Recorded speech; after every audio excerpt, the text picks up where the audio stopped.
충격적인 일이 발생했습니다. 석유로 떼돈 버는 사우디아라비아가 갑자기 서민용 지하철을 만들기 시작했는데 그 규모가 무려 31조 원이었습니다. 더 놀라운 건 이 역사적 프로젝트의 핵심을 우리나라 삼성물산이 맡았다는 것입니다. 하지만 여기는 그냥 사막이 아니었어요. 철도가 녹아내릴 듯한 초고온의 모래로 된 지반, 터널을 뚫으면 무너질 위험천만한 땅이었죠. 게다가 2030년 엑스포 때문에 말도 안 되는 빠른 공기까지 요구했습니다. 과연 이 극한 상황에서 한국이 보여준 놀라운 결과는 무엇이었을까요? 오늘의 사연 시작합니다. 잠깐 영상 시작 전 구독과 좋아요는 제작에 큰 힘이 됩니다. 안녕하세요. 저는 스페인 바르셀로나에서 토목 엔지니어로 일하고 있는 마르코스 빌라입니다. 한국이라는 나라에 대해 처음 관심을 갖게 된 건 정말 우연한 계기였어요. 당시 유럽 최대 건설 회사에서 엘리트 코스를 밟고 있던 저에게 한국은 그저 먼 동양의 작은 나라 정도로만 여겨졌습니다. 하지만 지금 돌이켜보면 그 작은 관심이 제 인생을 완전히 바꿔놓았다고 할 수 있죠. 바르셀로나의 화려한 오피스 건물 40층에서 내려다보는 지중해는 언제나 아름다웠습니다. 하지만 그 아름다운 풍경도 매일 반복되는 스트레스와 과로 앞에서는 무색해졌어요. 35살의 나이에 이미 유럽 건설업계에서는 어느 정도 인정받는 엔지니어였지만 내 마음 한구석에는 항상 공허함이 자리 잡고 있었습니다. 동료들과의 끝없는 경쟁, 상사들의 무리한 요구, 그리고 연인 관계마저 실패로 끝나면서 저는 점점 번아웃 상태에 빠져들고 있었죠. 매일 아침 일어나는 것조차 힘들어졌고 한때 그렇게 열정적이었던 건설 프로젝트들도 이제는 그저 해야 하는 일일 뿐이었습니다. 특히 3년 전 담당했던 터널 공사에서 제 설계 실수로 동료가 다쳤던 일은 여전히 악몽처럼 저를 괴롭혔어요. 물론 큰 사고는 아니었지만 그 일로 인해 저는 깊은 트라우마에 빠졌고 자신감을 잃어버렸습니다. 아버지는 항상 저에게 큰 기대를 걸고 계셨죠. 마르코스, 너는 우리 가문의 자랑이야. 빌라 가문의 명예를 걸고 더 높이 올라가야 한다라고 말씀하셨지만 저는 점점 그 기대에 부응하지 못하는 제 자신에게 실망하고 있었어요. 성공한 엔지니어로서의 겉모습과 달리 내면은 온통 회의감과 두려움으로 가득했습니다. 그러던 어느 날 회사 게시판에 붙은 한 장의 공고가 제 눈에 들어왔어요. 삼성물산 사우디아라비아 리야드 지하철 프로젝트 참여 외국인 엔지니어 모집이라는 제목이었습니다. 총 사업비 31조 원 규모의 거대한 프로젝트였죠. 한국이라는 나라가 이렇게 큰 해외 건설 프로젝트를 진행하고 있다는 사실이 놀라웠어요. 처음에는 그냥 지나칠 뻔했지만 뭔가 운명 같은 끌림이 있었습니다. 한국에 대해 알고 있는 건 거의 없었어요. 김치, 태권도, 그리고 최근 들어 유명해진 K-팝 정도였죠.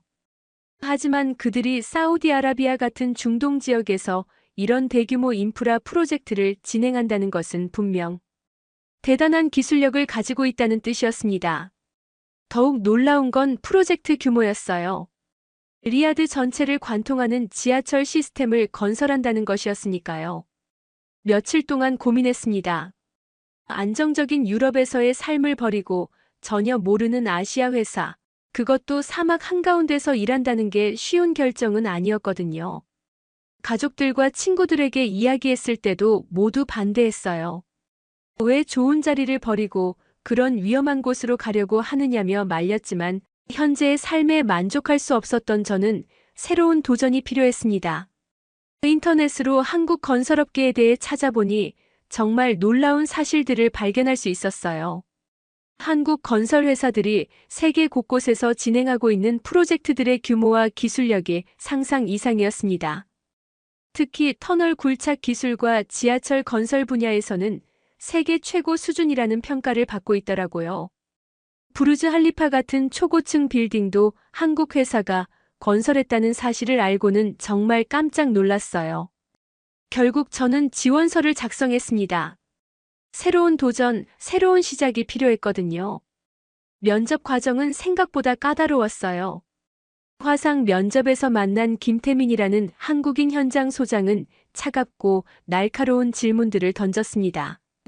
유럽에서 안정적인 위치에 있는 당신이 왜 굳이 사막에서 일하려고 하는가? 그의 눈빛에서 외국인에 대한 불신을 읽을 수 있었어요. 하지만 저는 솔직하게 답했습니다. 새로운 도전을 통해 제 자신을 발견하고 싶어요. 그리고 한국의 건설 기술이 세계적으로 어떤 수준인지 직접 경험해보고 싶습니다. 유럽에서의 경험을 바탕으로 프로젝트에 기여할 수 있을 거라고 생각해요. 면접관들은 제 유럽에서의 경력과 터널 공학 전문성에 관심을 보였지만 동시에 과연 사막이라는 극한 환경에서 적응할 수 있을 것인가에 대해서는 의구심을 표했습니다.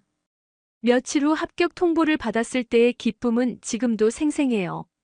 하지만 동시에 두려움도 컸습니다. 정말 제가 그들의 기대에 부응할 수 있을까? 과거의 실패를 극복하고 새로운 환경에서 성공할 수 있을까? 이런 걱정들이 머릿속을 맴돌았어요.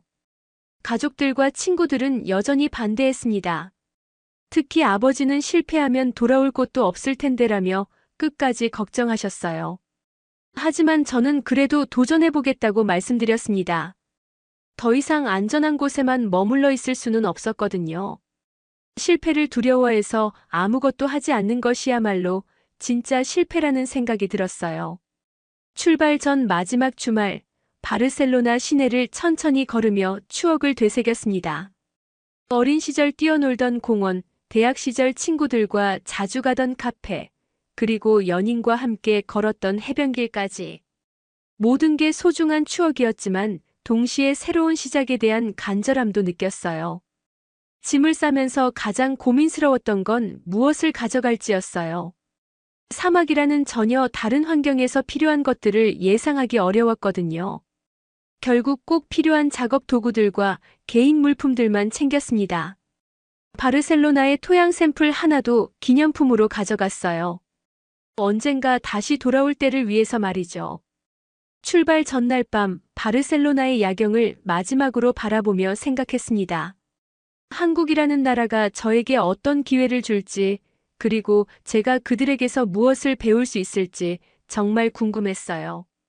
설레임과 두려움이 교차하는 복잡한 감정이었지만 오랜만에 느끼는 진짜 설레임이었습니다. 새로운 문화, 새로운 기술, 새로운 사람들과의 만남이 기다리고 있었으니까요. 공항으로 가는 택시 안에서 마지막으로 바르셀로나를 바라봤을 때 제 마음 한편으로는 아쉬움이 있었지만 더 큰 기대감이 자리 잡고 있었어요. 한국인들이 사막에서 만들어낼 기적을 직접 목격하고 그 일부가 되고 싶다는 간절한 마음이었습니다. 사우디아라비아 리야드 공항에 내린 순간 저는 완전히 다른 세상에 온 것 같았습니다. 50도가 넘는 사막의 열기가 얼굴을 때리는 순간 내가 정말 미쳤구나라는 생각이 들었어요. 바르셀로나의 온화한 지중해성 기후와는 정말 천지 차이였습니다. 공항 밖으로 나서자마자 선글라스를 써도 눈을 뜨기 힘들 정도로 강렬한 햇빛이 쏟아졌고 숨을 쉴 때마다 뜨거운 공기가 폐를 태우는 것 같았어요. 현장 사무소로 가는 차 안에서 본 리야드의 풍경은 충격적이었습니다. 끝없이 펼쳐진 사막 위에 현대적인 고층 빌딩들이 마치 신기루처럼 솟아 있었어요. 운전기사가 한국어로 전화 통화를 하는 걸 듣고 있자니 정말 한국 사람들이 이 먼 사막에서 거대한 프로젝트를 진행하고 있다는 게 실감났습니다. 창밖으로 보이는 공사 현장들과 크레인들을 보면서 정말 여기서 지하철을 만들 수 있을까? 라는 의문이 들었어요. 삼성물산 현장 사무소에 도착했을 때 가장 먼저 마주친 사람이 김태민 소장이었습니다. 화상 면접에서 봤을 때보다 실제로는 더 차갑고 날카로운 인상이었어요. 마르코스 씨, 환영합니다라고 말하긴 했지만 그의 눈빛에서는 여전히 불신이 느껴졌습니다. 유럽에서 실패한 사람이 여기서 무엇을 할 수 있을지 지켜보겠다는 식의 시선이었죠. 그의 차가운 악수를 받으며 앞으로의 여정이 쉽지 않을 거라는 예감이 들었어요. 현장 브리핑을 받으면서 이 프로젝트의 규모에 다시 한번 놀랐습니다. 리야드 전체를 관통하는 지하철 노선을 건설하는 것이었는데 총 연장이 176km에 달했어요. 사막이라는 특수한 환경에서 터널을 뚫는다는 게 얼마나 어려운 일인지 알고 있던 터라 한국 기술진들의 자신감이 대단하다고 생각했습니다.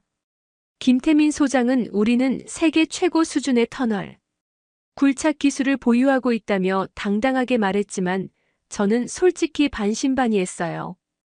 브리핑 자료를 보니 한국이 이미 세계 곳곳에서 성공시킨 프로젝트들이 나열되어 있었습니다. 말레이시아 쿠알라룸푸르 지하철, 인도 뉴델리 메트로, 그리고 터키 이스탄불 지하철까지 모두 한국 기술로 완성된 프로젝트들이었어요. 특히 터널 굴착에 사용되는 TBM 기술은 세계 최고 수준이라는 설명을 들으며 정말 대단한 나라구나라는 생각이 들었습니다. 그런데 첫날부터 뭔가 이상한 기운을 느꼈어요. 현장에서 미국인 한 명이 사우디 정부 관계자들과 진지하게 대화를 나누고 있었는데 그들의 표정이 심상치 않았거든요. 나중에 알게 된 사실이지만 그가 바로 데이비드 스틸이었습니다. 미국 베텔 건설 회사의 최고 경영자로 한국 회사가 이 프로젝트를 성공시키는 걸 결코 원하지 않는 사람이었죠. 데이비드 스틸은 겉으로는 신사적이고 예의 바른 모습을 보였지만 그의 진짜 속내는 달랐어요. 50대 중반의 그는 회색 머리에 날카로운 눈빛을 가진 전형적인 미국 기업인이었습니다. 그는 사우디 정부 고위 관계자들에게 한국의 터널 굴착 기술은 아직 검증되지 않았다. 특히 리야드 같은 사막 지역의 특수한 지질 구조에서는 위험할 수 있다며 교묘하게 불안감을 조성하고 있었어요. 그의 전략은 단순했습니다. 한국 프로젝트가 실패하면 자연스럽게 미국 회사에게 기회가 돌아온다는 계산이었죠. 베텔은 중동 지역에서 수십 년간 활동해온 거대 건설 회사였고 한국 회사들의 급속한 성장을 달가워하지 않았습니다. 특히 삼성물산이 최근 몇 년간 중동에서 연이어 대형 프로젝트를 수주하자 위기감을 느끼고 있었던 것 같아요. 저녁 무렵 숙소에서 혼자 있을 때 과거의 기억들이 되살아났습니다. 3년 전 스페인에서 담당했던 터널 공사 현장에서 일어났던 그 끔찍한 사고 말이에요. 제가 설계한 구조물에 작은 오류가 있었고 그 때문에 동료 엔지니어 한 명이 크게 다쳤었거든요. 다행히 생명에는 지장이 없었지만 그 일로 인해 저는 깊은 트라우마에 빠졌습니다. 그 사고는 제가 지질 조사 데이터를 잘못 해석해서 발생한 것이었어요. 터널 굴착 중에 예상보다 약한 지반층을 만났는데 제가 설계한 지보재가 충분하지 않아서 일부 구간이 무너져 내렸던 거죠. 동료 엔지니어인 페드로가 그 순간 현장에 있었고 떨어지는 콘크리트 덩어리에 맞아 다리를 크게 다쳤습니다. 병원에서 수술을 받고 몇 달간 재활치료를 받아야 했어요. 그 사고 이후로 저는 터널 관련 프로젝트를 할 때마다 극도로 신중해졌습니다. 아니, 사실은 겁이 났다고 해야 맞을 것 같아요. 혹시 또 제 실수로 누군가 다치는 건 아닐까 하는 두려움이 항상 따라다녔거든요. 그래서 유럽에서도 점점 소극적인 태도를 보이게 되었고 결국 그것이 번아웃으로 이어졌던 것 같습니다. 페드로는 지금도 절뚝거리며 걸어요. 그가 마르코스, 사고는 누구에게나 일어날 수 있는 일이야. 너무 자책하지 말라고 위로해줬지만 저는 그 죄책감에서 벗어날 수 없었습니다. 밤마다 그 순간이 악몽처럼 되살아났고 터널 현장에 들어갈 때마다 손이 떨렸어요. 사우디의 첫밤, 사막에서 불어오는 뜨거운 바람을 맞으며 생각했습니다. 내가 여기서 정말 제대로 일할 수 있을까? 과거의 트라우마를 극복하고 새로운 도전을 성공시킬 수 있을까? 하지만 동시에 한국 사람들의 당당함과 자신감에서 뭔가 다른 에너지를 느꼈어요. 그들에게서 배울 점이 분명히 있을 것 같았습니다. 다음 날 아침 일찍 현장에 나갔을 때 벌써 한국 기술진들이 분주하게 움직이고 있었어요. 새벽 5시부터 현장 점검을 시작한다는 것도 놀라웠지만 그들의 철저함과 체계적인 접근 방식은 정말 인상적이었습니다. 모든 작업이 매뉴얼에 따라 정확하게 진행되었고 안전 규정 준수도 철저했어요. 김태민 소장은 여전히 저를 신뢰하지 않는 눈빛이었지만 적어도 그들의 프로페셔널함은 인정할 수밖에 없었습니다. 특히 현장 관리 시스템과 품질 관리 절차는 유럽 수준을 뛰어넘는 것 같았어요. 모든 공정이 실시간으로 모니터링되었고 작은 변화도 즉시 보고되는 시스템이 구축되어 있었습니다. 데이비드 스틸의 방해 공작은 계속되었습니다. 그는 현지 언론과 접촉해서 한국 건설 회사가 현지 노동자들을 제대로 대우하지 않는다는 식의 기사를 퍼뜨리기 시작했어요. 물론 전혀 사실이 아니었지만 이런 소문들이 프로젝트에 악영향을 미칠 수 있다는 걸 알고 있었기 때문에 교묘한 전략이었죠. 실제로 현장에서 일하는 사우디 노동자들은 한국 기술진들을 매우 좋아했어요. 한국인들이 현지 문화를 존중하고 공정하게 대우해 주었거든요. 심지어 라마단 기간에는 특별 휴식 시간을 배려해주고 할랄 음식도 제공했습니다. 하지만 데이비드 스틸은 이런 사실들은 무시하고 악의적인 소문만 퍼뜨렸어요. 첫 주가 지나면서 저는 점점 이 프로젝트의 중요성을 깨닫게 되었습니다. 단순히 지하철을 건설하는 것이 아니라 한국의 기술력을 세계에 증명하는 무대였던 거죠.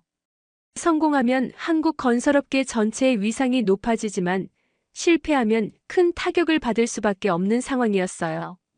이런 상황에서 저는 과연 어떤 역할을 할 수 있을지 막연했습니다.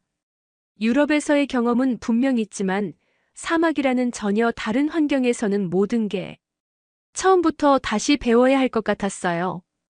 그리고 무엇보다 제 자신에 대한 확신이 없었습니다. 과거의 실패가 또다시 반복될까봐 두려웠거든요. 밤마다 바르셀로나에 있는 가족들과 화상 통화를 했는데 아버지는 항상 어떻게 지내고 있느냐고 물어보셨어요.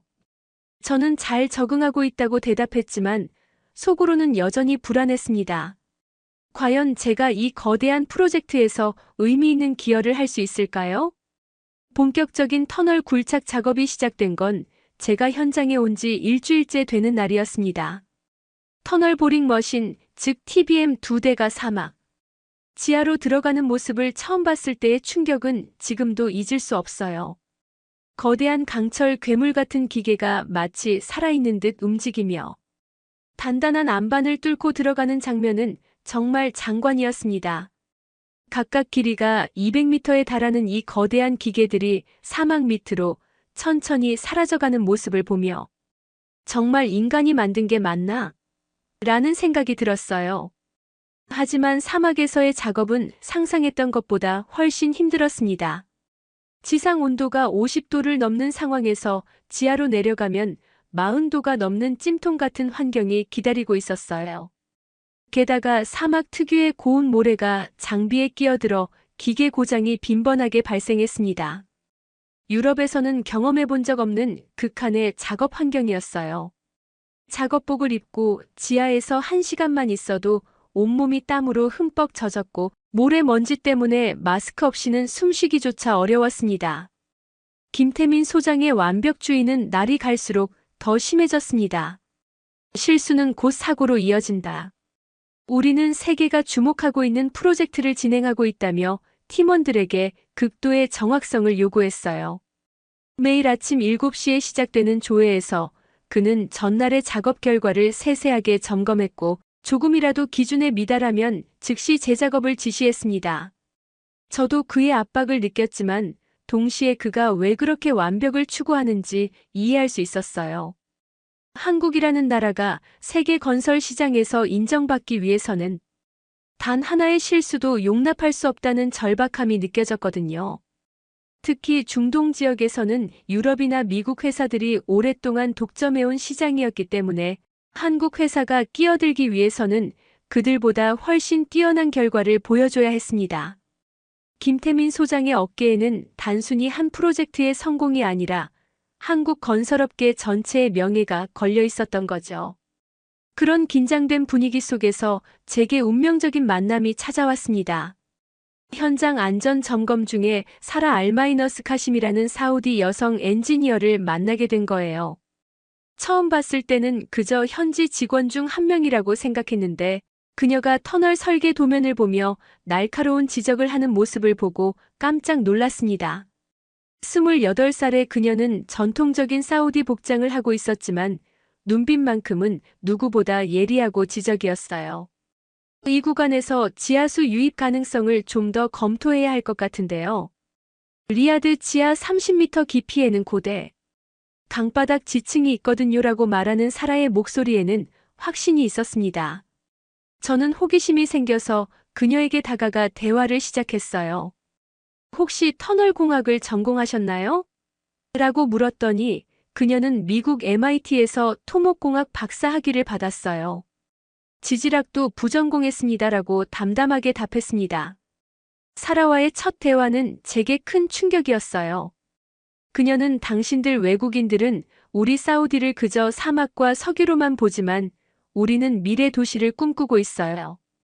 이 지하철 프로젝트는 단순한 교통수단이 아니라 우리 국민들의 꿈이자 희망입니다라고 직설적으로 말했습니다. 그 순간 저는 이 프로젝트가 갖는 진짜 의미를 깨달았어요. 단순히 한국 회사의 해외 진출이 아니라 사우디아라비아 국가 발전에 상징적인 의미가 있었던 거죠. 사라의 열정과 신념은 정말 대단했습니다. 보수적인 사우디 사회에서 여성 엔지니어로 살아간다는 것이 얼마나 어려운 일인지 상상할 수 있었지만 그녀는 전혀 위축되지 않았어요. 우리나라가 변화하고 있어요. 비전 2030 프로젝트를 통해 여성도 당당히 사회에 기여할 수 있다는 걸 보여주고 싶어요라며 당당하게 말했습니다. 그녀의 말에서 새로운 사우디아라비아를 만들어 가고자 하는 강한 의지를 느낄 수 있었어요. 현장에서 만난 또 다른 인상적인 인물은 장현우라는 베테랑 터널 전문가였습니다. 45살의 그는 한국에서 20년 넘게 터널 공사를 해온 경험이 풍부한 기술자였어요. 첫 만남에서부터 그의 낙천적이고 유머러스한 성격에 금세 호감이 갔습니다. 젊은이, 왜 그렇게 굳은 표정을 하고 있어? 터널은 무서워하는 사람에게는 더 어려워진다고라며 농담을 던졌어요. 장현우와 함께 지하 터널 현장에 처음 내려갔을 때의 기억이 생생합니다. TBM이 안반을 뚫는 굉음, 지하수가 스며드는 소리, 그리고 작업자들의 구령 소리가 어우러져 마치 지하 세계의 교향곡 같았어요. 하지만 동시에 과거의 트라우마가 되살아나기도 했습니다. 혹시 또 제 실수로 사고가 날까봐 가슴이 두근거렸어요. 터널 벽면을 보며 저 지보재가 견딜 수 있을까? 혹시 무너지는 건 아닐까? 라는 걱정이 계속 들었습니다. 그런 제 모습을 눈치챈 장현우가 조용히 다가와서 말했어요. 젊은이, 실패가 두려워서 아무것도 하지 않으면 그게 진짜 실패야. 나도 젊었을 때 실수를 많이 했지만 그 경험들이 지금의 나를 만들었어. 그의 말에는 깊은 울림이 있었습니다. 마치 제 마음을 꿰뚫어보는 것 같았어요. 하지만 저는 그때 몰랐습니다. 장현우 자신도 20년 전 한국에서 터널 붕괴 사고를 거푼 깊은 트라우마를 안고 있다는 사실을 말이에요. 작업이 본격화되면서 여러 가지 어려움이 나타나기 시작했습니다. 사막의 특수한 지질 구조 때문에 예상보다 굴착 속도가 느려졌고 모래가 터널 내부로 유입되는 문제도 발생했어요. 특히 리야드 지하의 석회암층이 예상보다 단단해서 TBM의 커터 교체 주기가 짧아졌습니다. 김태민 소장은 점점 더 예민해졌고 팀 전체의 분위기도 긴장될 수밖에 없었어요. 이런 상황에서 데이비드 스틸의 방해 공작은 계속되었습니다. 그는 사우디 정부 관계자들을 만날 때마다 한국 기술의 한계가 드러나고 있다며 의구심을 키웠어요. 심지어 현지 언론을 통해 한국 건설회사의 터널 기술이 사막 환경에 적합하지 않다는 기사까지 나오기 시작했습니다. 물론 사실이 아니었지만 여론은 점점 한국 팀에게 불리하게 돌아가고 있었어요. 저는 이런 복잡한 상황 속에서 제 역할을 찾으려고 노력했습니다. 유럽에서의 경험을 바탕으로 몇 가지 제안을 했지만 김태민 소장은 여전히 저를 신뢰하지 않는 모습이었어요. 유럽 방식이 여기서 통할 거라고 생각하세요? 사막은 유럽과 완전히 다른 환경입니다라는 그의 차가운 반응에 상처받기도 했지만 포기할 수는 없었습니다. 사라와의 대화는 저에게 큰 위로가 되었어요. 그녀는 마르코스, 당신은 분명히 이 프로젝트에 도움이 될 거예요. 서로 다른 경험을 가진 사람들이 만나야 더 좋은 결과를 만들 수 있어요. 김 소장님도 시간이 지나면 당신을 인정하게 될 거예요 라며 격려해 주었습니다. 그녀의 따뜻한 말 한마디가 제게는 큰 힘이 되었어요. 어느 날 저녁 현장 근처 언덕에서 사라와 함께 리야드 시내를 내려다보며 이야기를 나눴습니다. 사막 위에 펼쳐진 도시의 불빛들이 정말 아름다웠어요. 사라는 10년 후에는 우리가 만든 지하철이 이 도시 곳곳을 연결할 거예요. 그때 이 순간을 기억할까요? 라고 말했습니다. 그 순간 저는 이 프로젝트가 성공했을 때의 모습을 상상해 봤어요. 수많은 사우디 시민들이 편리하게 지하철을 이용하는 모습, 그리고 그 뒤에 숨어 있는 한국 기술진들의 노력을 말이죠. 밤늦게 현장 사무소에서 혼자 설계 도면을 검토하며 생각했어요. 한국, 스페인, 사우디아라비아라는 서로 다른 세 나라의 기술과 문화가 만나 하나의 프로젝트를 만들어가는 과정이 정말 신기했습니다. 분명 어려움도 많겠지만 그 과정에서 뭔가 특별한 일이 일어날 것 같은 예감이 들었어요. 제 유럽에서의 경험과 한국의 혁신적인 기술, 그리고 사우디의 열정이 합쳐진다면 정말 놀라운 결과를 만들 수 있을 것 같았습니다. 하지만 동시에 과거의 트라우마도 계속 저를 괴롭혔어요. 스페인에서의 그 사고가 자꾸 떠올랐고 혹시 여기서도 비슷한 실수를 하게 되는 건 아닐까? 라는 두려움이 항상 마음 한구석에 있었습니다. 이런 복잡한 감정을 안고 사우디에서의 새로운 여정을 시작하고 있었어요. 본격적인 터널 굴착이 시작된 지 한 달이 지나면서 예상치 못한 문제들이 하나씩 드러나기 시작했습니다. 가장 큰 문제는 리야드 지하의 복잡한 지질 구조였어요. 사전 조사에서는 발견하지 못했던 지하 안반층의 변화가 TBM의 굴착 속도를 현저히 떨어뜨렸습니다. 계획보다 30%나 느린 진행 속도에 현장 전체가 긴장하기 시작했어요. 특히 지하 40m 깊이에서 만난 경암층은 예상보다 훨씬 단단해서 TBM의 커터 헤드가 자주 마모되었고 교체 작업으로 인한 지연이 계속 발생했습니다. 데이비드 스틸은 이런 상황을 놓치지 않았습니다. 그는 사우디 정부 고위 관계자들과의 비공식 만찬에서 교묘하게 불안감을 조성했어요. 리야드의 특수한 지질 구조에 대한 한국 측의 이해가 부족해 보입니다. 이런 식으로 진행되면 공기가 크게 지연될 수밖에 없어요라며 한국 기술의 한계를 강조했습니다. 그는 항상 완벽한 정장을 입고 자신감 넘치는 모습으로 나타나서 마치 구원자인 양 행동했어요. 더 심각한 건 그가 조작된 지질조사 보고서를 제출한 것이었습니다. 미국 지질조사회사와 짜고 한국의 TBM 기술이 리야드 지하의 경암층에 적합하지 않다는 가짜 보고서를 만들어낸 거죠. 물론 전문가들이 보면 조작된 걸 알 수 있었지만 비전문가인 정부 관계자들에게는 상당한 우려를 불러일으켰습니다. 보고서에는 그럴듯한 그래프와 데이터들이 포함되어 있어서 일견 신빙성 있어 보였어요. 현지 언론을 통한 네거티브 캠페인도 더욱 거세졌습니다. 한국 건설회사가 현지 노동자들을 열악한 환경에서 혹사시키고 있다는 전혀 사실이 아닌 기사들이 연이어 보도되었어요. 심지어 한국 기술진들이 사우디 문화를 무시하고 있다는 악의적인 소문까지 퍼뜨렸습니다. 모든 게 거짓이었지만 여론은 점점 한국 팀에게 불리하게 돌아가고 있었어요. 현지 신문 헤드라인에는 한국 프로젝트의 그림자 같은 제목들이 자주 등장했습니다.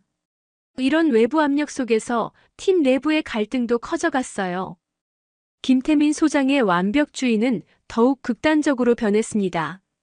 모든 것이 완벽해야 한다. 단 하나의 실수도 용납할 수 없다며 팀원들을 몰아세웠어요.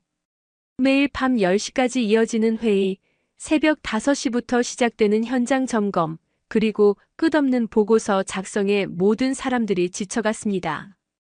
그의 책상에는 항상 커피잔이 여러 개 쌓여 있었고 눈 밑에는 깊은 다크서클이 자리 잡고 있었어요. 김 소장은 특히 품질 관리에 집착했습니다. 콘크리트 강도 검사, 용접부 비파괴 검사, 방수 시공 상태 점검 등 모든 과정을 2중 3중으로 확인했어요. 우리가 실패하면 한국 건설업계 전체가 국제적으로 신뢰를 잃는다는 말을 입에 달고 살았습니다. 그의 강박적인 완벽주의는 팀원들에게 엄청난 스트레스를 주었지만 동시에 프로젝트의 품질을 보장하는 원동력이기도 했어요. 저 역시 이런 분위기에 휩쓸려 점점 소극적인 태도를 보이게 되었습니다. 과거 스페인에서의 사고 트라우마가 다시 고개를 들기 시작했어요. 회의에서 의견을 제시할 때도 혹시 이게 잘못된 판단이면 어떻게 하지? 라는 생각이 먼저 들었고 결국 입을 다물게 되는 경우가 많았습니다. 제가 제안하려던 유럽식 집안 계량 공법도 혹시 사고로 이어지면 어떻게 하지? 라는 두려움 때문에 끝내 말하지 못했어요. 김태민 소장은 제 이런 모습을 보며 더욱 불신을 드러냈습니다. 마르코스 씨, 당신을 데려온 이유가 뭔지 아세요? 유럽의 선진 기술을 배우기 위해서였는데 지금 보여주고 있는 게 뭡니까? 라는 그의 차가운 말에 저는 할 말을 잃었어요. 정말로 제가 이 팀에 도움이 되고 있는 건지 의문이 들기 시작했습니다.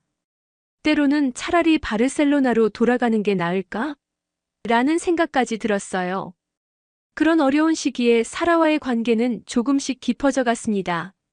업무 중에 자주 마주치게 되면서 자연스럽게 대화를 나누게 되었고 그녀의 통찰력과 열정에 점점 매료되어 갔어요. 사라는 이 프로젝트가 성공하면 사우디 여성들에게도 더 많은 기회가 생길 거예요. 저는 그 첫 번째 사례가 되고 싶어요라며 자신의 꿈을 이야기했습니다. 그녀와 함께 있을 때만큼은 복잡한 현실을 잠시 잊을 수 있었어요. 하지만 사우디의 보수적인 문화는 우리 관계에 큰 장벽이 되었습니다. 남녀가 함께 일하는 것도 여전히 조심스러운 상황에서 외국인 남성과 현지 여성이 가까워지는 건 더욱 민감한 문제였어요. 사라의 가족들도 우려를 표했고 현장에서도 곱지 않은 시선들이 있었습니다. 특히 사라의 아버지는 전통적인 사고방식을 가진 분이어서 딸이 외국인과 어울리는 걸 좋게 보지 않는다고 사라가 털어놓기도 했어요. 어느 날 저녁 사라와 현장 근처 카페에서 차를 마시며 이야기를 나누고 있을 때였습니다. 갑자기 그녀의 오빠가 나타나서 화를 내기 시작했어요. 사라, 내가 뭘 하고 있는 거야? 가족의 명예를 생각해라. 외국인과 이런 식으로 어울리는 게 우리 가문에 도움이 될 것 같아? 라며 거친 말을 쏟아냈습니다. 그 순간 저는 문화적 차이의 벽이 얼마나 높은지 실감했어요. 사라는 당당하게 오빠 저는 제 일을 하고 있을 뿐이에요 라고 맞섰지만 그 상황이 얼마나 어려운지 알 수 있었습니다. 현장에서는 더 심각한 문제가 발생했어요. 터널 굴착 중에 예상치 못한 지하 수맥을 만나게 된 겁니다. 지하수가 터널로 유입되기 시작하면서 공사가 전면 중단될 위기에 처했어요. 물의 양이 생각보다 많아서 기존의 배수 시설로는 감당할 수 없는 상황이었습니다. 시간당 300리터 정도로 시작된 유입량이 점점 증가해서 하루 만에 1000리터를 넘어섰어요. 이 소식이 사우디 정부에 전해지자 즉시 긴급회의가 소집되었습니다. 데이비드 스틸은 이 기회를 놓치지 않고 한국 기술의 한계가 드러났다. 이런 식으로는 프로젝트 완성이 불가능하다며 계약 해지를 주장했어요. 사우디 정부도 한국 측의 기술적 판단에 오류가 있었던 것 같다며 프로젝트 재검토를 시사했습니다.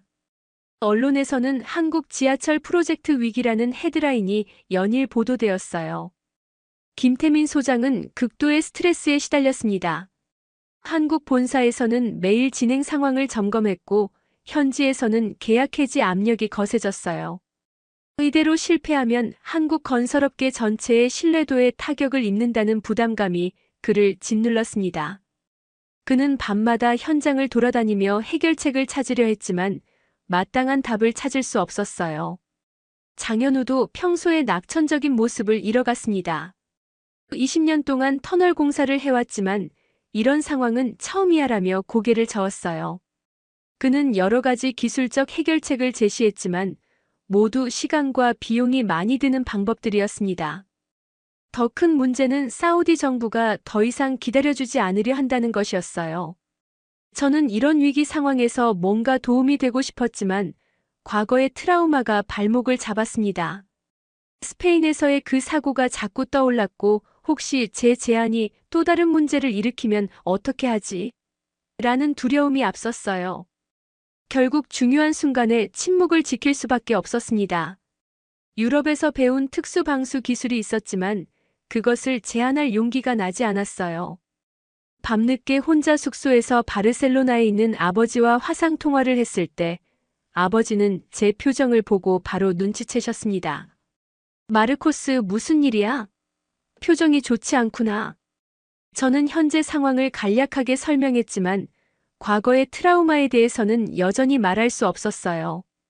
아버지, 제가 정말 여기서 성공할 수 있을까요? 모든 게 생각보다 어렵네요 라고 솔직하게 털어놓자 아버지는 아들아, 어려움이 없으면 그건 도전이 아니야. 내가 선택한 길이니까 끝까지 해보렴이라고 격려해 주셨어요. 하지만 그 격려조차 제게는 더 큰 부담으로 느껴졌습니다. 상황은 점점 악화되어 갔고 팀 전체의 사기는 바닥까지 떨어졌어요.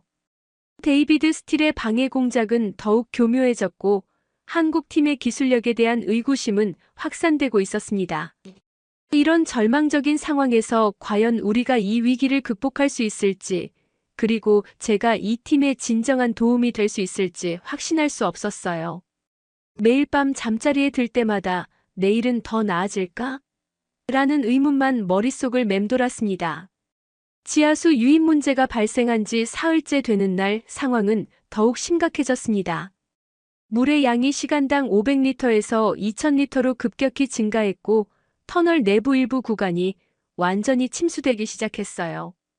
더 큰 문제는 TBM 한 대가 진흙과 물에 갇혀서 움직일 수 없는 상태가 된 것이었습니다. 200억 원이 넘는 고가 장비가 지하에 매몰될 위기에 처한 거죠. 현장에는 긴급 배수 펌프들이 설치되었지만 유입되는 물의 양을 따라잡을 수 없었어요. 사우디 정부는 즉시 공사 중단 명령을 내렸습니다. 한국 측의 기술적 판단 오류로 인한 심각한 안전 문제가 발생했다며 공식 발표까지 했어요. 현지 언론들은 일제히 한국 기술의 실패라는 제목으로 대서특필했고 데이비드 스틸은 국제 언론과의 인터뷰에서 처음부터 예견된 결과였다. 한국 회사들이 중동의 복잡한 지질 구조를 제대로 이해하지 못했다며 한국 팀을 조롱했습니다. 그는 마치 자신이 모든 걸 예측했던 것처럼 당당하게 카메라 앞에 섰어요. 김태민 소장은 완전히 무너져 내렸습니다. 평소 차분하고 냉철했던 그가 회의실에서 책상을 내리치며 소리를 지르는 모습을 처음 봤어요. 이렇게 실패하면 우리는 한국으로 돌아갈 면목이 없다. 삼성물산뿐만 아니라 한국 건설업계 전체가 국제적으로 망신을 당하는 거야라며 절망했습니다. 그의 얼굴은 창백했고 며칠 동안 제대로 잠을 자지 못한 티가 역력했어요. 20년 동안 쌓아온 신뢰가 하루아침에 무너지는 구나라고 중얼거리는 그의 모습이 너무 안타까웠습니다. 한국 본사에서는 긴급 대책 회의가 열렸고 프로젝트 철수까지 검토되고 있다는 소문이 돌았어요. 현장 분위기는 완전히 침울해졌고 몇몇 팀원들은 이미 개인 짐을 정리하기 시작했습니다. 20년 동안 쌓아온 한국 건설업계의 명성이 하루아침에 무너져 내리는 것 같았어요.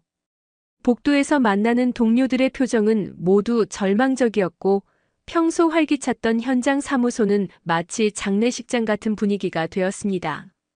그런 절망적인 순간에 사라가 저를 찾아왔습니다. 그녀의 눈에는 눈물이 고여 있었어요. 마르코스, 우리는 포기할 수 없어요. 이 지하철은 단순한 교통수단이 아니라 사우디 국민들의 꿈이에요. 특히 저 같은 여성들에게는 더 나은 미래로 가는 길이에요라며 간절하게 말했습니다.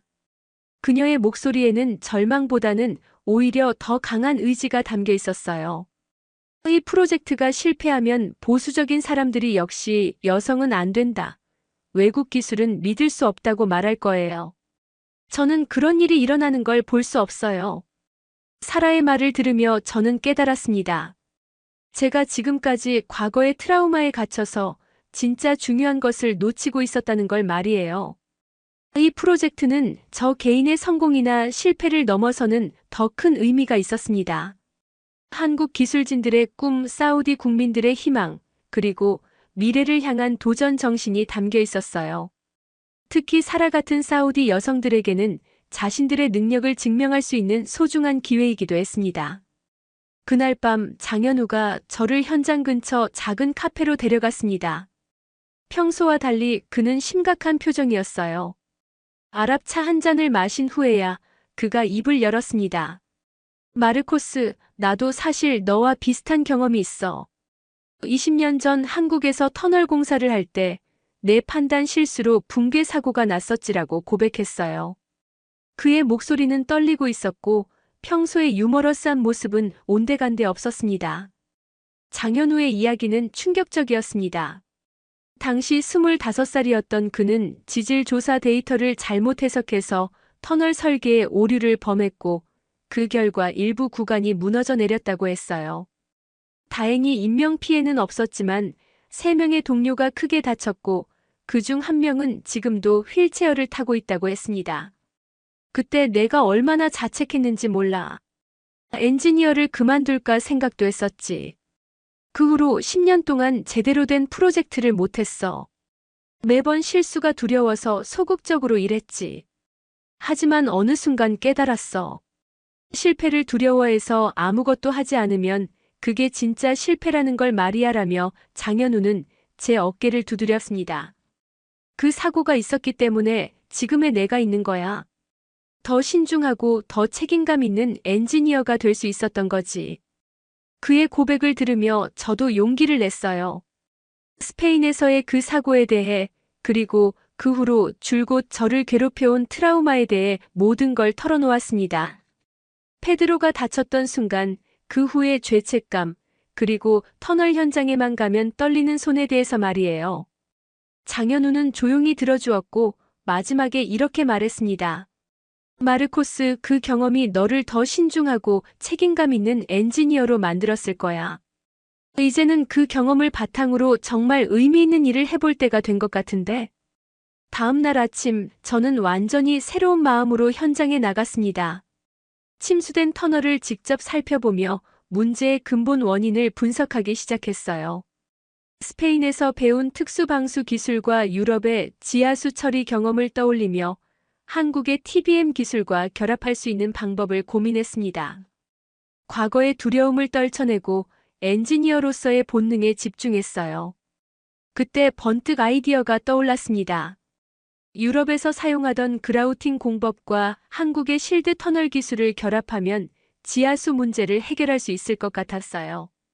게다가 특수 폴리머를 사용한 방수 처리까지 추가하면 기존보다 훨씬 견고한 터널을 만들 수 있을 거라는 확신이 들었습니다.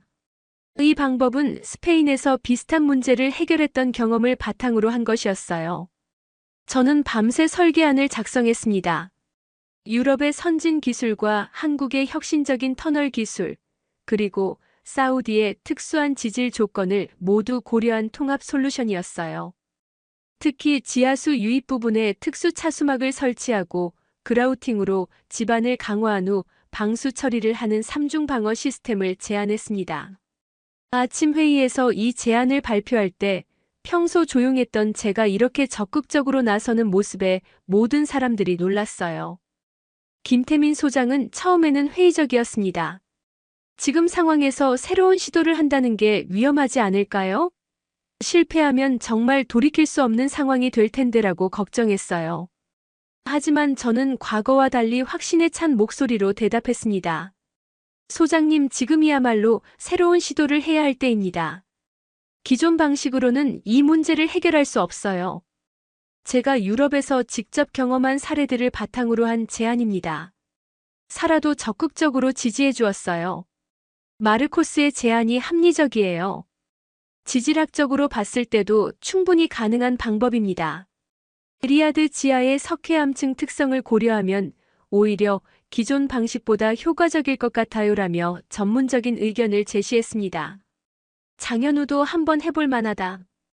어차피 지금 상태로는 진전이 없잖아라며 동조했어요. 하지만 가장 큰 문제는 시간이었습니다. 사우디 정부는 48시간 안에 명확한 해결책을 제시하라고 통보했고 그 시간 안에 결과를 보여주지 못하면 계약 해지가 확정될 상황이었어요. 데이비드 스틸은 이미 대체 계약을 준비하고 있다는 소문도 돌았습니다. 정말 절체절명의 순간이었죠. 김태민 소장은 마지막 회의에서 팀원들을 바라보며 말했습니다. 여러분, 우리에게 마지막 기회가 주어졌습니다. 마르코스의 제안을 받아들여서 48시간 동안 최선을 다해봅시다. 실패하더라도 후회는 남지 않도록 말이에요. 그의 목소리에는 절망보다는 오히려 새로운 희망이 담겨 있었어요. 그 순간 저는 깨달았습니다. 이것이 바로 제가 사우디에 온 진짜 이유였다는 걸 말이에요. 과거의 실패를 극복하고 진정한 엔지니어로서의 역할을 하기 위해서였던 거죠. 더 이상 두렵지 않았습니다. 오히려 가슴이 뛰었어요. 드디어 제가 정말 의미 있는 일을 할 수 있는 기회가 온 것 같았습니다. 이 48시간의 마지막 기회가 시작되었습니다. 저의 제안이 받아들여진 순간부터 현장은 완전히 다른 분위기로 바뀌었어요. 김태민 소장은 평소의 완벽주의를 잠시 내려놓고 이번만큼은 완벽한 계획보다 완벽한 팀워크가 더 중요하다고 선언했습니다. 그의 이런 변화된 모습을 보며 팀원들도 새로운 에너지를 얻었어요. 한국 본사에서는 긴급히 특수방수 자재와 그라우팅 장비를 공수해주기로 했고 최고 기술진 5명이 추가로 파견되었습니다. 사라가 사우디 정부 고위 관계자들을 설득하는 과정은 정말 감동적이었어요. 그녀는 자신의 모든 인맥을 동원해서 한국 팀에게 마지막 기회를 달라고 간청했습니다. 특히 왕실 자문위원인 그녀의 삼촌을 통해 이 프로젝트는 사우디 비전 2030의 핵심이며 여성 인력 활용에 상징적 의미가 있다고 설득했어요. 결국 정부는 48시간의 추가 시간을 허락했지만 단 한 번의 기회일 뿐이며 실패하면 즉시 계약 해지라는 조건을 달았습니다. 작업이 시작되자 모든 팀원들이 하나가 되어 움직였습니다. 장현우는 터널 내부의 안전 확보를 담당했고 저는 유럽식 그라우팅 공법의 현장 적용을 지휘했어요. 한국에서 급히 가져온 특수 폴리머 주입 장비와 스페인에서 공수한 차수막 자재가 도착하자 마치 퍼즐 조각들이 맞춰지는 것 같았습니다. 김태민 소장은 전체 공정을 조율하며 이번이야말로 진정한 한국 기술의 저력을 보여줄 때라고 격려했어요. 첫 번째 단계는 침수된 구간의 완전한 배수였습니다. 기존 펌프로는 한계가 있어서 대형 진공 펌프 3대를 추가로 설치했어요. 동시에 지하수 유입 지점을 정확히 파악하기 위해 수중 카메라를 이용한 정밀 조사를 실시했습니다. 예상대로 지하 35m 지점의 석회암 균열에서 주요 유입이 발생하고 있었어요. 사라의 지질학적 분석이 정확했던 겁니다. 두 번째 단계는 특수 그라우팅 주입이었습니다. 저는 스페인에서 배운 기법을 한국의 정밀 시공 기술과 결합해서 새로운 방식을 제안했어요. 일반적인 시멘트 그라우팅 대신 폴리우레탄과 실리카겔을 혼합한 특수 충전재를 사용하는 것이었습니다. 이 방법은 유럽에서 고압 지하수 구간에서 성공적으로 사용됐던 기술이었어요. 처음에는 한국 기술진들이 생소해했지만 제가 직접 시연하며 설명하자 금세 이해했습니다. 장현우는 제 옆에서 마르코스, 내가 이렇게 적극적으로 나서는 모습을 보니 정말 든든하다며 웃어주었어요. 과거의 트라우마에 갇혀있던 제가 이제는 당당하게 현장을 이끌고 있는 모습에 스스로도 놀랐습니다. 실패를 두려워하지 않으니까 오히려 더 창의적인 아이디어가 나오는 것 같아요라고 답하며 작업을 계속했어요. 세 번째 단계는 혁신적인 방수 시스템 구축이었습니다. 기존의 단순한 방수막 대신 3중 방어 시스템을 구축했어요. 먼저 그라우팅으로 지반을 강화하고 그 위에 특수 폴리머 코팅을 한 후 마지막으로 고강도 방수막을 설치하는 방식이었습니다. 이 시스템은 제가 바르셀로나 지하철 프로젝트에서 적용해봤던 기술을 사막 환경에 맞게 개량한 것이었어요. 놀라운 일이 일어나기 시작했습니다. 새로운 방수 시스템을 적용한 구간에서는 지하수 유입이 완전히 차단되었고, 더욱 놀라운 건 터널 굴착 속도가 기존보다 30%나 빨라진 것이었어요. 폴리머 코팅이 터널 벽면을 매끄럽게 만들어서 TBM의 이동 저항을 줄여준 것이었습니다. 이는 전혀 예상하지 못했던 부수적 효과였어요. 김태민 소장은 실시간으로 들어오는 데이터를 보며 믿을 수 없다는 표정을 지었습니다. 이 속도라면 기존 계획보다 오히려 빨리 완성할 수 있겠는데요. 그의 목소리에는 조심스러운 기대감이 담겨 있었어요. 장현우도 20년 동안 터널 공사를 해봤지만 이런 결과는 처음이야라며 감탄했습니다. 하지만 가장 큰 시험대는 바로 매몰되었던 TBM을 구출하는 것이었어요. 200억 원짜리 거대한 기계가 진흙과 물에 갇혀 있는 상황에서 자칫 잘못하면 완전히 못 쓰게 될 수도 있었습니다. 저는 유럽에서 비슷한 사례를 경험했던 기억을 떠올리며 단계적 구출 계획을 세웠어요. 먼저 주변 지반을 안정화시킨 후 특수 윤활제를 주입해서 마찰을 줄이는 방식이었습니다. 사라는 구출 작업 내내 지질학적 자문을 해주었어요. 이 지점의 점토층 특성상 급격한 압력 변화는 위험해요. 천천히 단계적으로 접근해야 합니다라는 그녀의 조언 덕분에 안전하게 작업을 진행할 수 있었습니다. 그녀와 함께 일하면서 서로에 대한 신뢰와 애정이 더욱 깊어지는 걸 느꼈어요. 드디어 결정적인 순간이 왔습니다. 24시간의 작업 끝에 TBM이 천천히 움직이기 시작한 것이었어요. 처음에는 시간당 10cm도 안 되는 속도였지만 점차 가속되어 정상 속도를 회복했습니다. 현장에 있던 모든 사람들이 환호성을 질렀어요. 해냈다! 라는 김태민 소장의 외침이 터널 안에 울려 퍼졌습니다. 더욱 놀라운 건 터널 굴착 품질이 이전보다 훨씬 향상되었다는 것이었어요. 새로운 방수 시스템 덕분에 터널 내벽이 매우 매끄럽고 견고해졌고, 이는 향후 지하철 운행에도 큰 도움이 될 것 같았습니다. 한국의 정밀 시공 기술과 유럽의 선진 공법, 그리고 사우디의 지질학적 특성이 완벽하게 조화를 이룬 결과였어요. 사우디 정부 관계자들이 현장을 방문했을 때 그들의 표정에서 놀라움을 읽을 수 있었습니다. 불과 이틀 전만 해도 실패작으로 여겨졌던 프로젝트가 이제는 혁신의 상징이 되어 있었어요. 담당 장관은 한국 기술진들이 위기를 기회로 바꾸는 놀라운 능력을 보여주었다며 칭찬했습니다. 데이비드 스틸의 방해 공작도 더 이상 통하지 않았어요. 명백한 기술적 성과 앞에서 그의 음모론들은 설득력을 잃었습니다. 오히려 현지 언론들은 한국 기술의 우수성과 국제 협력의 모범 사례라며 호평하기 시작했어요. 스틸은 더 이상 사우디 정부 관계자들과의 미팅도 잡을 수 없게 되었습니다. 김태민 소장은 팀원들을 모아놓고 감사 인사를 전했어요. 여러분 덕분에 우리는 단순히 문제를 해결한 것이 아니라 새로운 표준을 만들어냈습니다. 특히 마르코스, 당신의 용기와 전문성이 없었다면 불가능했을 일이에요라고 말하며 제 손을 꽉 잡았습니다. 그의 진심 어린 감사 표현에 저는 가슴이 뭉클했어요. 장현우는 저에게 다가와서 이제 정말 새로운 마르코스를 보는 것 같아. 과거의 트라우마를 극복하고 진짜 엔지니어가 된 거야라며 어깨를 토닥여 주었습니다. 사라도 당신 덕분에 이 프로젝트가 살아났어요. 그리고 저도 여성 엔지니어로서 자부심을 가질 수 있게 되었어요라며 고마워했어요. 그날 밤 사막의 별을 바라보며 생각했습니다.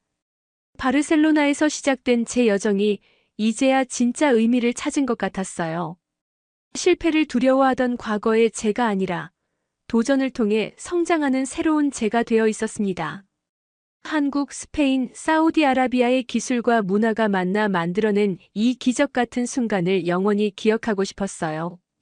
새로운 방수 시스템이 성공적으로 적용된 지 한 달이 지나면서 리야드 지하철 프로젝트는 완전히 다른 국면을 맞았습니다. 터널 굴착 속도가 세계 신기록을 경신하고 있다는 소식이 국제 건설업계에 퍼져나갔어요. 월간 굴착 거리가 기존 최고 기록보다 40%나 빨라진 것이었습니다.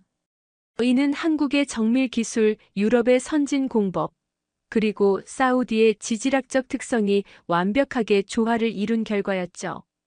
세계 언론이 주목하기 시작했습니다. CNN에서는 사막 위의 기적 한국 기술이 만들어낸 혁신이라는 제목으로 특집 보도를 했고, BBC는 터널 굴착의 새로운 패러다임이라며 상세히 보도했어요. 파이낸셜 타임스는 한국 건설업계가 중동에서 보여준 기술적 돌파구라는 분석 기사를 실었습니다. 저는 이런 보도들을 보며 정말 꿈 같다는 생각이 들었어요.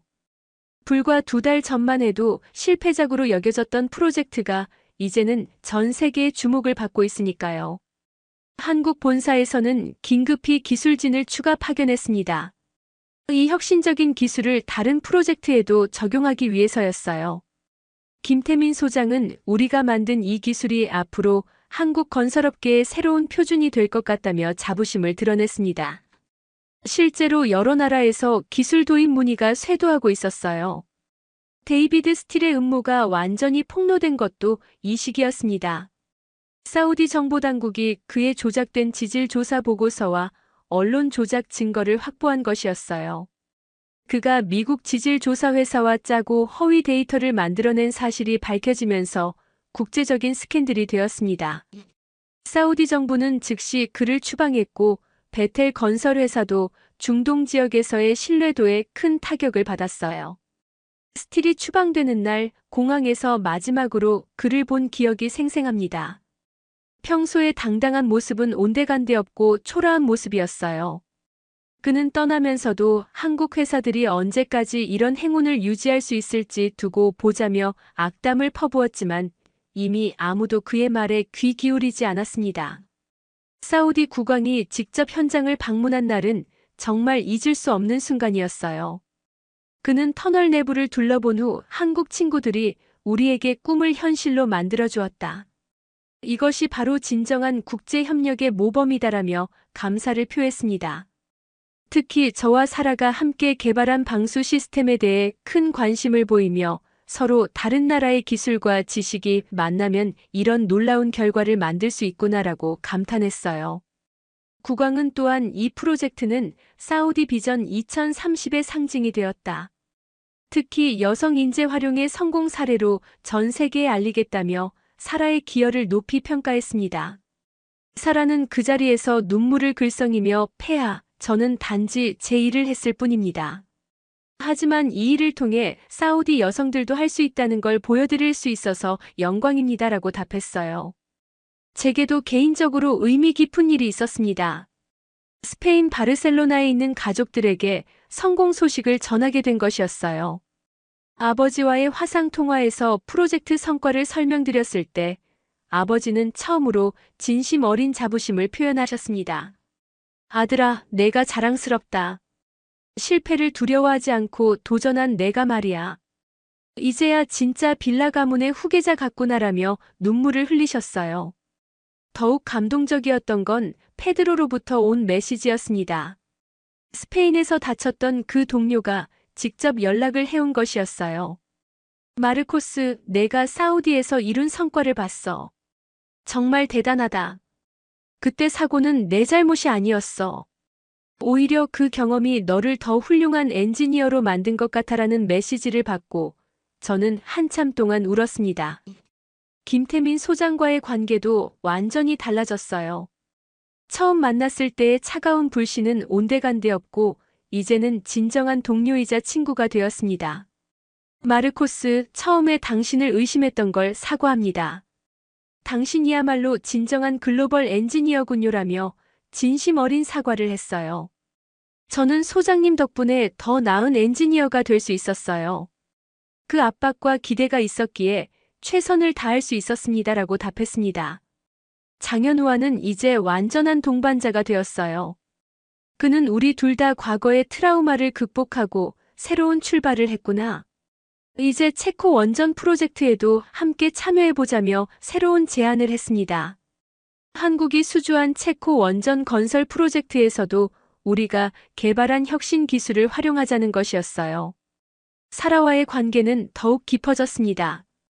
프로젝트 성공 이후 그녀의 가족들도 저를 완전히 받아들였어요.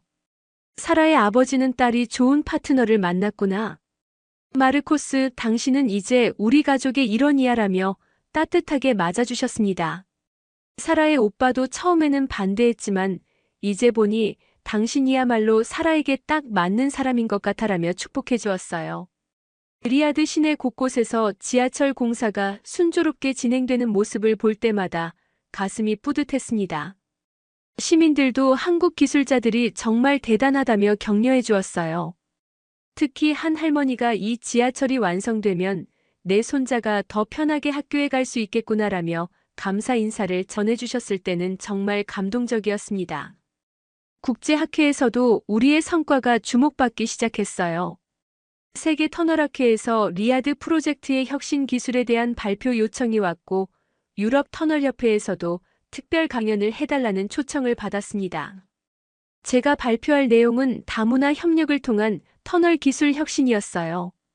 한국, 스페인, 사우디아라비아의 기술과 경험이 만나 만들어낸 시너지에 대한 이야기였죠. 한국 정부에서도 관심을 보였습니다. 국토교통부 장관이 직접 현장을 방문해서 이 프로젝트가 한국의 건설 기술을 세계에 알리는 훌륭한 사례가 되었다. 앞으로도 이런 혁신을 계속 이어가 달라고 격려했어요. 또한 우리 팀에게 국가 표창도 수여될 예정이라고 했습니다. 밤늦게 사라와 함께 리야드 시내를 내려다보며 이야기를 나눴습니다. 1년 전만 해도 상상할 수 없었던 일들이 일어났네요 라고 말하자 사라는 당신이 용기를 내지 않았다면 불가능했을 일이에요. 이제 우리는 정말 무엇이든 할 수 있을 것 같아요 라고 답했어요. 그녀와 함께 미래를 계획하는 것만으로도 행복했습니다. 이 모든 성공 이후에도 저는 겸손함을 잃지 않으려고 노력했어요. 과거에 실패가 있었기에 지금의 성공이 더욱 소중하다는 걸 알고 있었거든요. 매일 아침 현장에 나가면서 오늘도 최선을 다하자는 마음가짐을 새롭게 다졌습니다. 리야드 지하철이 개통되는 날 수만 명의 사우디 시민들이 환호했습니다. 2024년 12월 15일 드디어 사막 도시의 지하철이 첫 운행을 시작한 것이었어요. 개통식에는 사우디 국왕을 비롯해 각국 대사들과 국제 언론이 참석했습니다. 저는 김태민 소장, 장현우, 그리고 사라와 함께 특별 초청받아 첫 열차에 탑승할 수 있었어요. 지하철이 부드럽게 움직이며 터널을 지나갈 때 우리가 만든 그 혁신적인 방수 시스템을 보며 가슴이 벅찼습니다. 개통식 연설에서 사우디 국왕은 이 지하철은 단순한 교통수단이 아니라 꿈을 현실로 만든 상징입니다. 한국의 뛰어난 기술력과 우리 사우디의 비전이 만나 이런 기적을 이루어냈어요라고 말했습니다. 특히 마르코스 빌라 씨와 사라 알마이너스 카심 씨가 보여준 국제협력의 모범은 전 세계가 배워야 할 사례라며 저희를 직접 언급해 주셨을 때는 정말 감격스러웠어요. 지하철 첫 운행에는 할머니부터 어린아이까지 다양한 시민들이 참여했습니다. 한 할아버지는 내 평생에 사막 밑으로 이렇게 빠르고 시원하게 이동할 수 있는 날이 올 줄 몰랐다며 감탄하셨어요. 어린 소녀 하나가 저에게 다가와서 아저씨가 우리를 위해 이 기차를 만들어주셨어요? 라고 물었을 때 저는 네, 여러 나라 사람들이 함께 만들었어요 라고 답하며 그 순수한 미소에 마음이 따뜻해졌습니다. 사라와의 약혼식도 이 시기에 열렸습니다. 리야드의 전통적인 웨딩홀에서 열린 약혼식에는 양가 가족뿐만 아니라 프로젝트 팀원들도 모두 참석했어요. 김태민 소장은 마르코스와 사라의 만남이 이 프로젝트의 성공을 이끌었다며 축사를 해주었고 장현우는 이제 정말 한 가족이 되었구나라며 감격해했습니다. 사라의 아버지는 딸이 훌륭한 남자를 만났다. 마르코스, 이제 당신도 우리 사우디의 아들이야라며 저를 따뜻하게 안아주셨어요. 약혼식에서 가장 감동적이었던 순간은 사라가 제게 한 말이었습니다. 마르코스, 당신은 저에게 사랑을 가르쳐 주었을 뿐만 아니라 꿈을 현실로 만드는 방법도 보여주었어요. 이제 우리 함께 더 큰 꿈을 이루어 나가요라는 그녀의 말에 저는 눈물이 났습니다. 바르셀로나에서 번아웃에 시달리던 제가 이제는 이렇게 행복한 순간을 맞이할 수 있다니 정말 인생의 신비로움을 느꼈어요. 김태민 소장과도 진정한 친구가 되었습니다. 그는 마르코스, 당신 덕분에 저도 많이 배웠어요. 완벽주의도 중요하지만 팀워크와 신뢰가 더 중요하다는 걸 깨달았습니다라고 고백했어요. 우리는 앞으로도 여러 프로젝트에서 함께 일하기로 약속했습니다. 실제로 체코 원전 프로젝트와 폴란드 고속철도 프로젝트에서도 함께 참여할 예정이었거든요. 장현우는 이제 정말 새로운 도전을 해볼 때가 된 것 같아라며 제안했습니다. 우리가 개발한 혁신적인 터널 기술을 바탕으로 아프리카와 남미 지역의 인프라 프로젝트에도 참여해보자는 것이었어요. 마르코스, 내가 유럽에서 가져온 기술과 우리 한국 기술이 만나면 정말 어떤 것도 할 수 있을 것 같아라며 열정적으로 말했습니다. 한국 본사에서는 저를 정식으로 중동 지역 팀장으로 승진시켜 주었습니다. 삼성물산 역사상 최초의 외국인 지역 팀장이었어요. 승진 발표식에서 회장님은 마르코스 빌라는 진정한 글로벌 인재의 모범을 보여주었다. 앞으로 우리 회사의 국제화에 큰 역할을 해달라고 말씀하셨습니다. 저는 한국에서 배운 도전 정신과 완벽을 추구하는 자세를 바탕으로 최선을 다하겠다고 답했어요. 스페인 바르셀로나의 가족들도 제 성공을 진심으로 축하해 주었습니다. 아버지는 마르코스, 내가 한국에서 이룬 성과를 보니 정말 자랑스럽다. 실패를 두려워하지 않고 새로운 도전을 선택한 내 용기가 이런 결과를 만들어낸 거야라며 눈물을 흘리셨어요. 어머니도 사라는 정말 좋은 사람 같구나. 빨리 결혼식에 참석하고 싶어라며 기뻐하셨습니다. 페드로로부터도 특별한 편지가 왔습니다. 마르코스, 내가 사우디에서 이룬 성과를 보고 정말 감동받았어. 과거의 그 사고는 정말 운명이었던 것 같아. 그 일이 있었기에 내가 더 신중하고 책임감 있는 엔지니어가 될 수 있었던 거잖아. 이제 나도 다시 현장으로 복귀할 용기가 났어라는 내용이었어요. 그의 편지를 읽고 저는 과거의 모든 아픔이 치유되는 것을 느꼈습니다. 국제학회에서의 발표도 큰 성공을 거두었어요. 세계 터널학회에서 다문화 협력을 통한 혁신 기술 개발이라는 제목으로 발표했을 때 청중들은 기립박수를 보내주었습니다.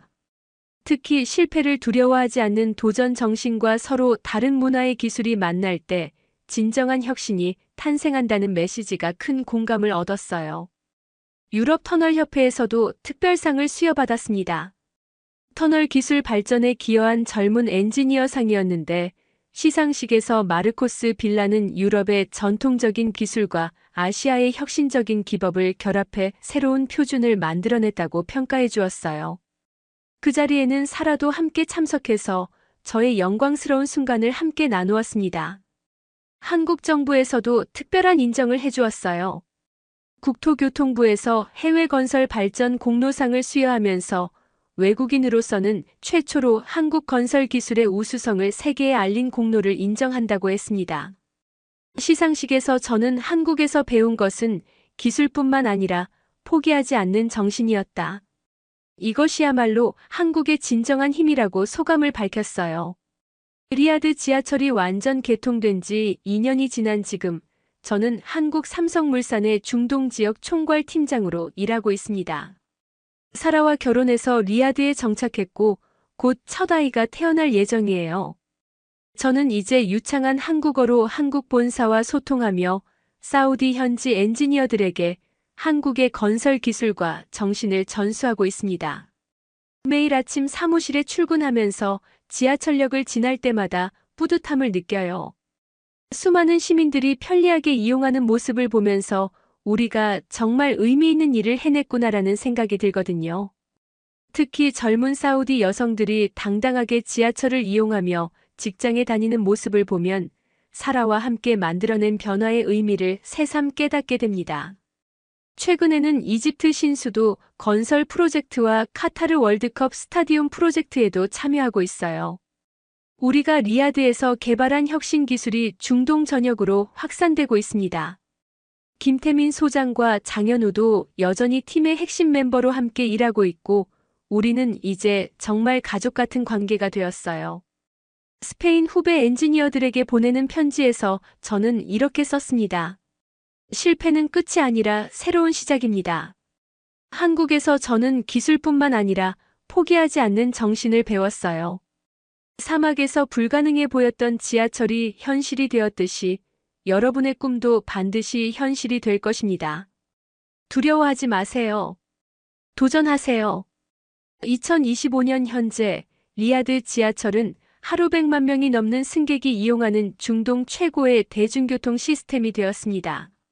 우리의 성공담은 중동 건설업계에서 한국 기술의 우수성을 증명하는 살아있는 증거가 되었어요. 더 중요한 것은 한국, 스페인, 사우디아라비아의 협력이 만들어낸 이 기적이 전 세계에 희망의 메시지를 전하고 있다는 점입니다. 사라와 함께 리야드 시내를 내려다보며 미래를 계획할 때마다 감사한 마음이 듭니다. 바르셀로나에서 시작된 제 여정이 이렇게 아름다운 결말을 맞을 줄 누가 알았을까요? 실패를 두려워하던 과거의 제가 아니라 이제는 어떤 도전도 기꺼이 받아들일 수 있는 새로운 저가 되어 있습니다. 한국에서 배운 해낼 수 있다는 정신이 제 인생을 완전히 바꿔놓았어요. 앞으로도 한국과 중동을 잇는 가교 역할을 하면서 더 많은 청년들에게 도전의 소중함을 전하고 싶습니다. 사막에서 피어난 꿈이 현실이 되었듯이 모든 것이 가능하다는 믿음을 잃지 않을 것입니다.